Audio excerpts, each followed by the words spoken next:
So, good morning, everyone who's watching this. I wanted to do a brief video on some of the stuff, some of the Hearthstone experience that I've had this week. Me and Morgan talk a lot on the stream, so I figured maybe I'll talk a little bit before the stream, so that while we're streaming our games, we can actually focus more on the games. This week, I just wanted to be talking briefly about two things. Obviously, I'm going to be talking a little bit more about constructed than I will be about arena, because I favor constructed a little bit more. I'm just actually going to change the title here before I proceed. I thought I changed it already, so let's change it here.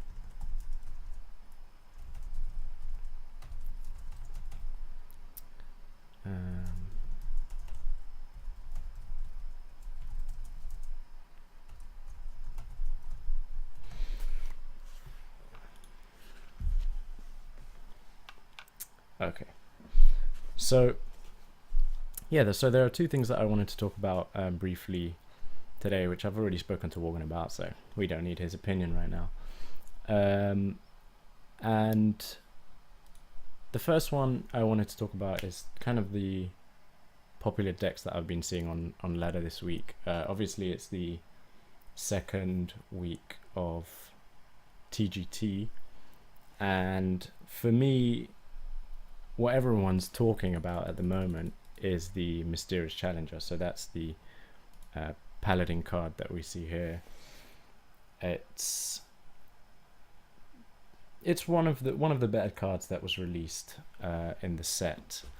I had my initial gripes with it, where I was a little bit disgruntled about it. Initially it seems a little bit overpowered, right? If you have 5 secrets in your deck, all of a sudden on turn 6 you put a 6/6 on the board, draw 5 cards and play them. So my initial thoughts were not very happy about this card. A lot of the secret paladins that I played towards the beginning of the week were aggressive, so obviously the aggressive version of this deck is a lot easier to play, so I imagine there'll be a lot more players playing it. It's also a lot cheaper to play dust wise, and it's effective. I mean, if you can get a really early board and then on turn 6 slam this guy down and put all your secrets into play, then you're going to have a good time and you're going to win a lot of games with it. So I haven't actually played this deck myself. I've been trying to figure out ways to counter it, but it's still in its early stages. I haven't seen a list. I haven't seen people talking about a list which is like ironed out and perfect, and this is definitely the list that you're going to want to be playing. So this is a deck that I'm going to be looking out for anyway, to see some lists. I've seen some mid-range lists which some of the pros have been playing, which look a lot more consistent than the aggressive lists. I don't tend to favor aggressive decks anyway, not in constructed. Bar a few, obviously like Zoolock or something. But this deck is definitely one to look out for. You'll be seeing a lot of it on ladder. Once you learn how to play around the secrets, especially as a control deck, it starts to get less annoying. I'm not so annoyed by it these days. I'm quite interested actually to see where this is going to go. But the focus for me a little bit more towards the end of the week was actually on Combo Druid. So as we all know, the Darnassus Aspirant was the huge Druid card that everyone was talking about pre-TGT. Now it's come out. it's just a good card. There's no way to go around it really. It's in some ways what Druid needed to have a better matchup against some of its weaker matchups like Zoo. There aren't that many people playing Zoo on the ladder at the moment, so Druid is just flourishing. And we're kind of having this post-expansion syndrome that we had after GVG. So what happened after GVG came out was that Druid was dominating the ladder. I know because I was still playing Druid after GVG came out. It was the deck that I first started playing when I first made Legend, for example, and I was still playing Druid after GVG, and it was flourishing. And I think it was Strife Crow that actually said that this combo Druid deck actually takes advantage of an unsure meta where people are trying stuff out because it's so solid that it will just dominate decks that aren't ironed out. And obviously the aspirant just makes it sometimes makes it a no-brainer. You just go turn 2 into this. If it doesn't get dealt with, you just curve out 4, 5, 6, 7, win the game, Savage Raw combo, done deal. The deck that I've actually been running at the moment doesn't even have 2 Force of Natures. It just has 2 of these and 2 Savage Raws, and if you can get some mid-range board presence with a 4-drop or 5-drop and another 5 or whatever, a slime, then you can already do huge damage. So this deck I'm a little bit more disgruntled with now, because it's fairly easy to play. I mean, the combo Druid hasn't changed much yet, and it's all about just curving into your good minions most of the time, especially when you're playing on ladder. You just want to get them games in. But it's really strong at the moment anyway, and just keeping up with a couple of the tournaments that have been happening over the week and over the weekend, this just standard combo Druid with 1 or 2 aspirants, maybe a Living Roots, maybe not, is popular. It's what most people are running in their lists. So I'm going to move on.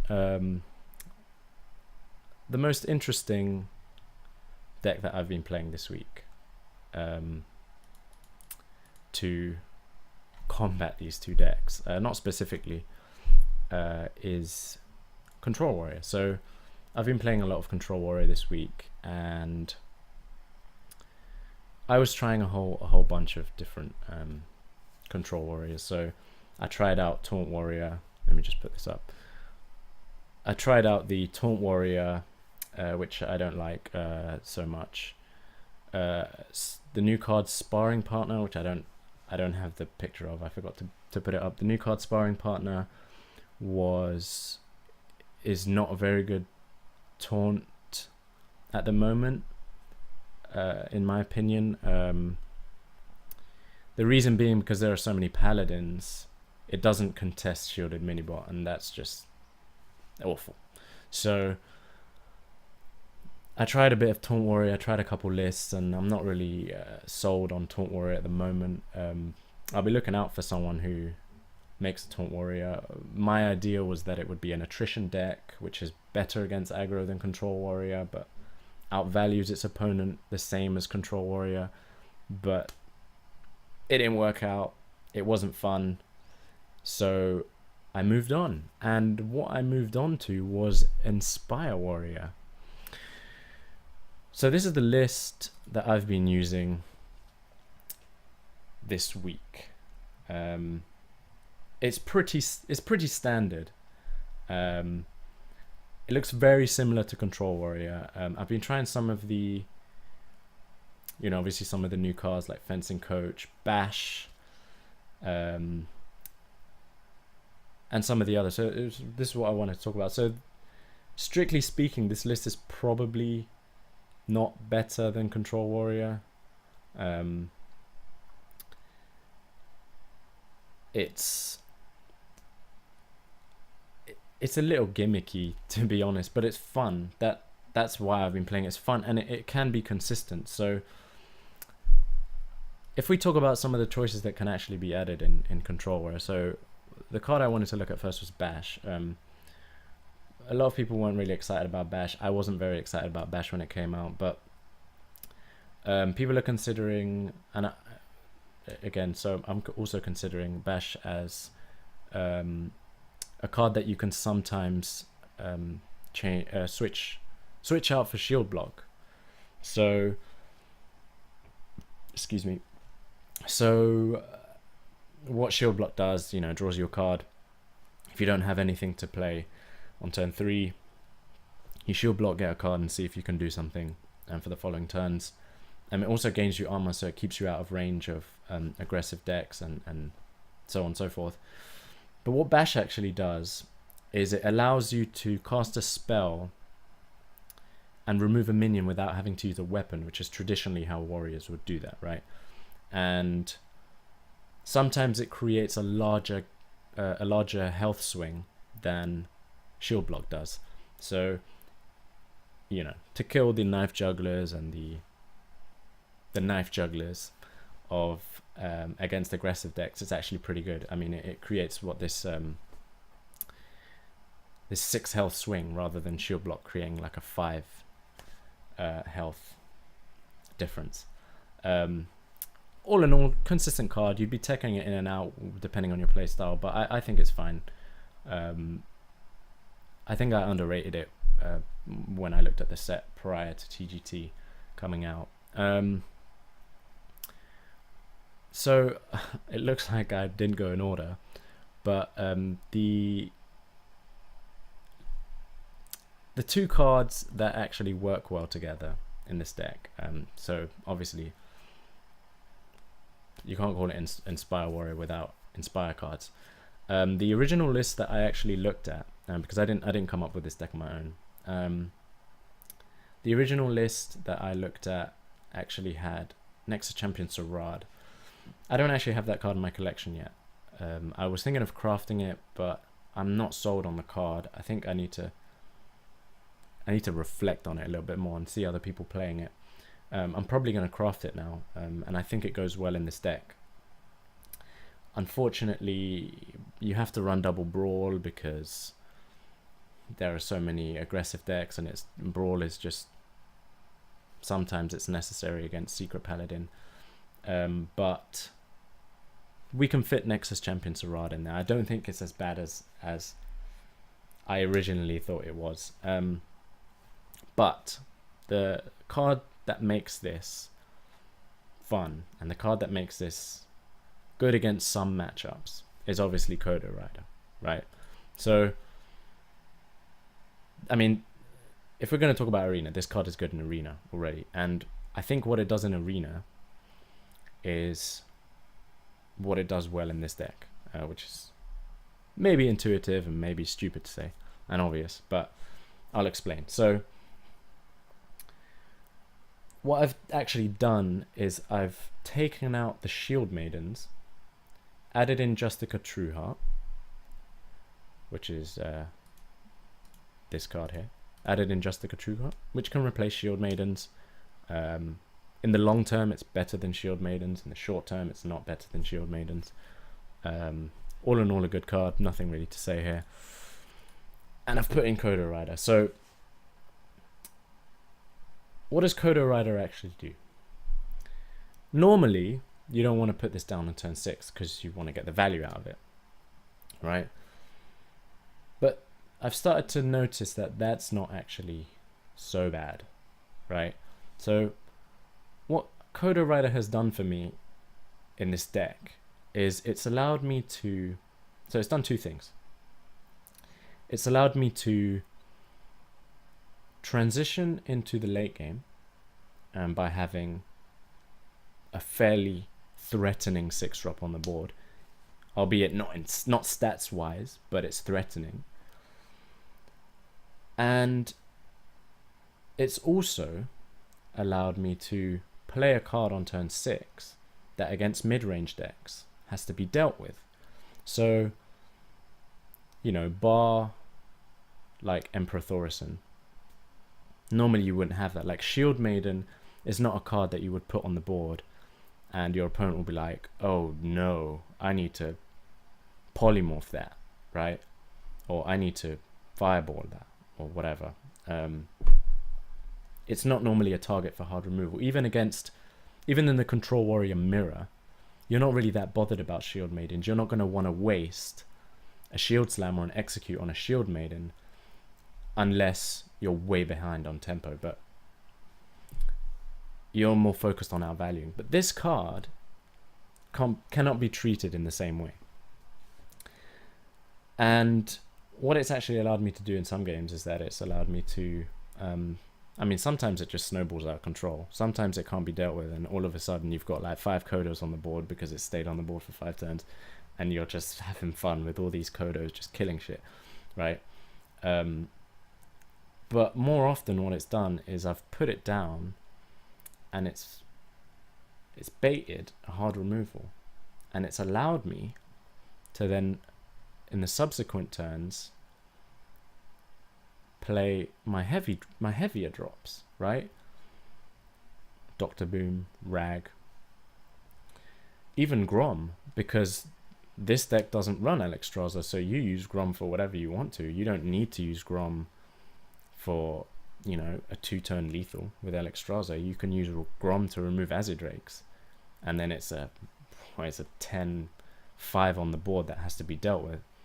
And when your opponent is using hard removal for a Kodo Rider, they're going to have less for Grom. And the only thing that I can think of is BGH, obviously, because you can't use BGH on this. But this card has worked wonders when you can pull it off. Obviously, against aggressive decks, it sits in your hand and you're sad. But all in all, a good card. And what it obviously works well with is Fencing Coach, right? So I would actually have 2 Fencing Coaches in this deck if I could fit them. It's kind of weak against aggro, so it's a little greedy to have 2, and maybe you don't really want to have 2. I don't really want to have 2. I don't really want to push the Fencing Coach. And obviously the Kodo Rider works well with Garrison Commander, but you don't normally get the synergy off. What Garrison Commander does is it works really well anti-aggro, because, you know, as an aggressive deck, you can't really afford warriors to be hero powering twice a turn, even though you normally don't get to hero power twice a turn. You can be flexible with it. I'm kind of in the process of assessing Garrison Commander at the moment. I don't think it's amazing. It's just okay. But for me, the Kodo Rider is the all-star of this deck. This is what makes the deck fun. Obviously, I mean, this is why I want to put Sarad in, because Sarad is random and that can sometimes be fun. But Kodo Rider makes this fun, and it makes this... It can also be good. So you're not just having fun because you're having 3 fabs on the board. You're having fun because you're actually beating people with it. This is the Dragon Priest Nightmare. If you can pull this off, this is the Dragon Priest Nightmare. And that's what I love about it. Dragon Priest, as we know, tier 2 deck. So we're having fun beating tier 2 decks. So we're going to start the stream in about 10 minutes. That's all the musings I have for the last week that I've been playing. What I'm going to do next week is I'm going to be doing a crash course in Patron Warrior. So, you know, all jokes aside, all fun aside, according to Twitch chat, Patron Warrior is still the warrior to bring to tournaments. It's still the warrior deck to play if you want to win more times than you lose, right? So I haven't actually played Patron Warrior up until now. I've kind of been slacking with it. I always figured it would get nerfed, but I'm just gonna do it. I'm gonna be playing Patron all week. So next week I'll probably talk a bit about Patron Warrior. But all in all, TGT, it's looking good. Having some fun. The Inspire cards are fun. They're fun in Arena, and making them work in Constructed. So I'll be back in 10 minutes with Worgen, and we should be doing some Arena. But thanks for watching, and until next week.